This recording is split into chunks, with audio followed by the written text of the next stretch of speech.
How would you say your production skills have developed throughout this project? I've noticed a huge improvement from my draft to my final product, and I've also improved and developed not just my camera skills, but my editing skills as well. I've also changed how I executed my ideas. For example, I worked off the same plot for both my draft and my final product. Through trial and error, I've been able to show my creativity more effectively to an audience. Considering I had no prior experience in terms of videography, photography and editing going into A-level media, I've improved immensely with the help of video tutorials, classmates and my teacher. How would you say your editing skills have improved? At the beginning of the course, I'd used the free-to-use app CapCut. While it was effective at splicing clips together, it had its limitations, such as the rendering taking too long, the quality of the video being altered during the editing process, the efficiency of the editing was very poor due to a bad interface, and it also didn't offer the service of green screen on the Apple App Store version. To combat this, we made the move to DaVinci, and as a beginner to this editing software, it took time to get used to where everything was, and it took hours to complete simple tasks.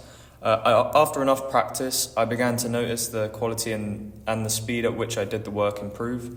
And I was also able to execute some of the more difficult operations such as stabilizing, transitioning, sound adjustment and green screening. In terms of the actual shooting of your project, what developments have you made in order to improve your opening sequence? For my draft of my opening sequence, I'd originally used the DSLR to record. However, I had noticed that because I was recording at night, the quality of the video was incredibly poor and different clips had different levels of quality. Not just this, but the audio captured by the camera was incredibly quiet, and upon making the sound louder in DaVinci, it became distorted and unclear as to what was happening. As a result of this, I decided I was going to record during the day to combat this quality issue and was going to record using an iPhone 14 and a gimbal so that I didn't have to waste time using the stabilizing feature when editing. This also made the sound quality a lot better, being able to hear audio clearly from far distances, which was crucial to my opening sequence due to some of the camera shots being from quite far away. As I became more confident and familiar with filming like this, I became more efficient when recording, taking no more than 20 minutes to record the entire of my opening sequence.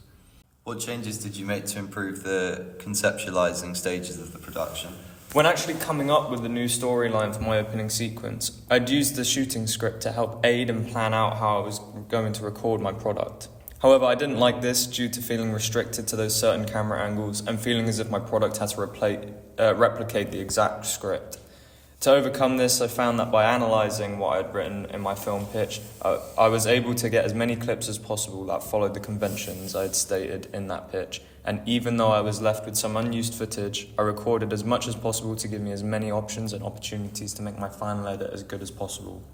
A big factor in producing media text is research.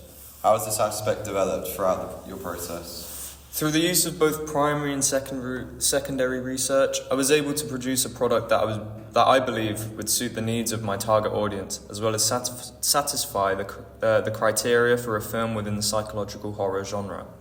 The use of research enabled me to solely focus on exactly what the audience wanted, making the production process even more efficient, and it ensures that what the audience is actually watching is enjoyable.